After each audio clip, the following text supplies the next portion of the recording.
What's up mga idol? All new model available na rin ngayon sa Pilipinas and yan po ang ating feature for today. Playful Gear or PG1 ay finally dinala na po ng Yamaha Motors Philippines dito sa atin sa Pilipinas at available na ngayong month of April. Ang expected delivery ng mga units ay ngayong buwan na rin. Kaya mga idols, kung meron kayong ready na ipon dyan at gusto nyong magkaroon ng trail bike, kakaiba to, no? Timeless yung kanyang design, para sang scrambler type. At of course, ang kagandahan dito, built to be tough. Ibig sabihin, matibay ito mga idols. Matibay yung ginawa nilang frame dito. At yung kanyang gulong, black pattern pa yan, pang off-road style din. Siyempre pa, ang kagandahan dito, matipid din sa gas consumption. Lahat po yan, ibibigay ko sa inyo mga idols, yung kanyang full specs and features. Kaya ito, samahan ninyo ako mga idols, titingnan natin lahat anong meron tong bagong model ng Yamaha Motors Philippines PG1 or Playful Gear. Ang ganda at ang forma nito. Well mga idols, kung kayo po ay pamilyar sa brand or sa model ng Honda, yung kanilang Trail 125, halos pareho sila ng, ng styling, classic style, scrambler, at kita naman po nyo ang pagkakagawa nito, built to be tough din. Talagang matibay at maporma. Ang kagandahan dyan, dahil classic ito, timeless din yung design nito, plus syempre pa, yung mga accessories, antindi rin ng mga setup at customize para sa bike na to ng Honda. Yan pong Trail 125 ay hindi available sa Pilipinas. So ngayon, ang Yamaha po, kauna-unahan silang magdadala ng ganitong model para sa atin.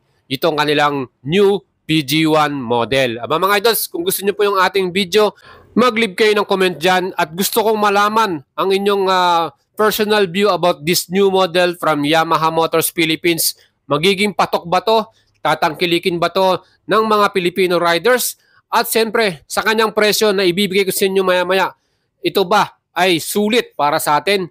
Again mga Diyos, alam naman po natin lahat, ang Yamaha Motors talagang quality at ang pagkakagawa ng mga motor nito, matibay, reliable, siyempre pa, madali rin tayo makabili ng mga parts niyan. At itong bagong model na ito ay unang na-launch sa Thailand at sa Vietnam.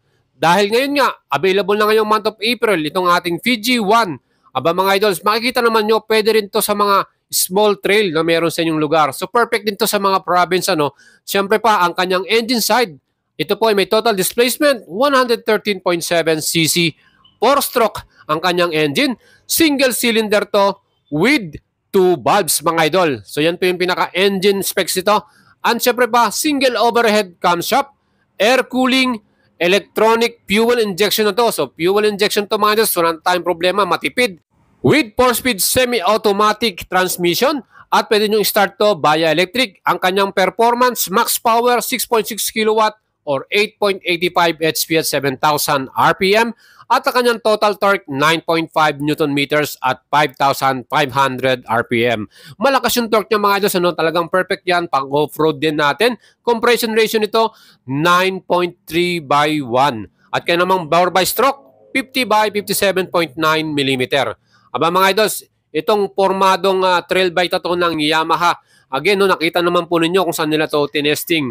And for sure mga idols, magiging magandang all-round bike natin tong PG1 na to. Ang kanyang front suspension, yan po ay naka-telescopic conventional forks, 30mm ang kanyang wheel travel. Kita naman nyo, meron pa siyang front gaiters, yung pinaka-rubber cover na yan.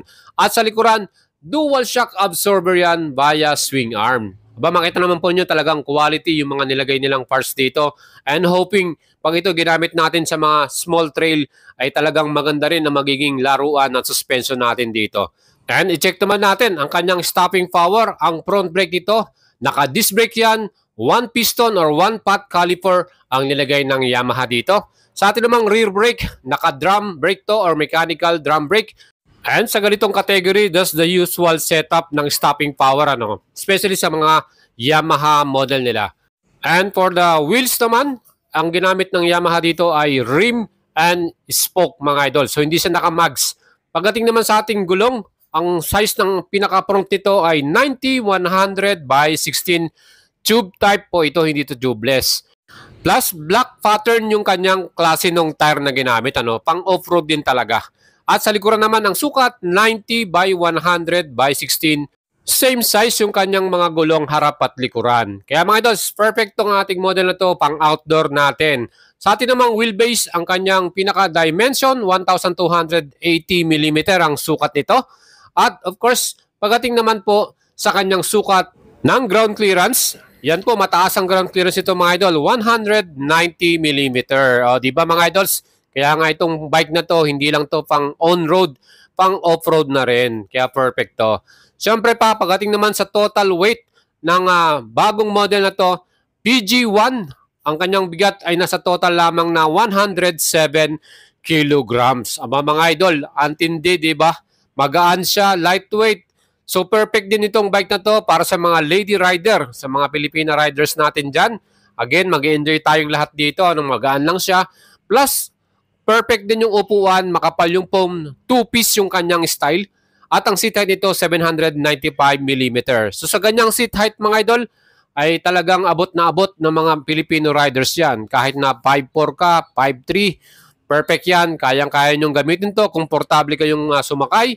Pagdating naman sa kanyang fuel capacity mga idol, 5.1 liters yung kanyang total capacity. So ang ganda rin ano, kasi nga pang outdoor maganda na maraming tayong malalagay na gasolina. At ang kanya namang fuel consumption, 1.69 liters per 100 km or 59 km per liter. O diba, napakatipid.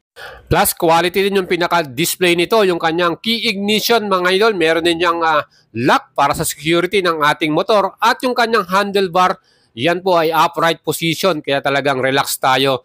Yung kanyang meter panel naman, yan ay analog display at meron na siyang gear indicator so makikita niyo kung anong shift na kayo.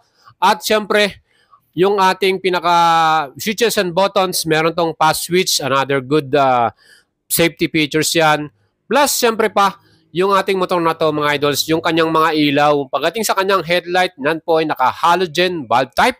At yung mga winker or signal light natin from the front and rear natin, yan din po ay halogen bulb type. Mga idols, kita naman po nyo yung kanyang design ng headlight, ano, round siya. Talagang may pagka-classic ang datingan. Timeless design nga talaga ito. Kaya ito, excited na ako mga idols na makita to personal at aabangan po natin to sa mga Yamaha 3S shop. Again, magiging una sigurado yung mga Metro Manila area dyan. Sila yung magkakaroon ng unang unit na to. Kaya mga idols, sa presyo na 96,400 pesos, ano po ang inyong magiging reaction dito? Sapat ba or sulit ba ang presyo na to para dito sa bagong model ng Yamaha? And sigurado, marami po mga customized accessories ang magiging available din from Yamaha kasi sinabi nila, meron na rin silang mga available accessories na pwede nyong ilagay gaya ng mga front basket na yan, yung mga grill, yung top box, mga top box frame. So meron silang mga naka-ready na rin na mga accessories para dito. Kaya mas magiging pormahan natin dito talagang ang ganda. Fashionable siya, stylish, at syempre pwede nyo rin i-set up to kagaya nitong ginawa ng Iron Makina para siyang scrambler type. Aba mga idol, excited na ang mga mahilig po sa ganitong klase, no? So again, kaunang-unahang trail bike na nilabas na model ng Yamaha dito sa Pilipinas at maybe baka next time ibang mga brand naman na maglabas ng ganitong klase. Hopefully, Honda, dalhin nila dito yung kanilang Trail 125 ano, para talagang ang ganda ng pagiging competition dito. So mga idol, sino po bang excited para dito sa bagong model na PG1 ng Yamaha Motors Philippines? Abangan nyo na yan. Maybe first week or second week of April, abay makikita nyo na po ang bagong model na to sa mga Yamaha 3S shops dito sa atin sa Pilipinas. Again mga idols, ang color po na dinala ng Yamaha sa atin ay isang kulay lang. Yan po ay matte brown. So yun nga, wala tayong ibang choice na color, ano? Isang kulay lang dinala ni Yamaha ngayon sa atin sa Pilipinas. Well, enough na yan. At least meron tayong bagong model para dito. Again mga idols, mag-leave kayo ng comment. Ano yung masasabi nyo dito sa ating brand new model from Yamaha PG1. Ayan po ang ating trail na bagong bike nila. Again, napaka-forma din naman at talagang sulit na rin para sa akin. Mga idols, kung gusto niyo po yung ating video, huwag niyong kalimutang i-follow ako at i-like sa ating Facebook page. Marami pa tayong nihandang mga content para sa inyo at Moto News and Update. Right, po.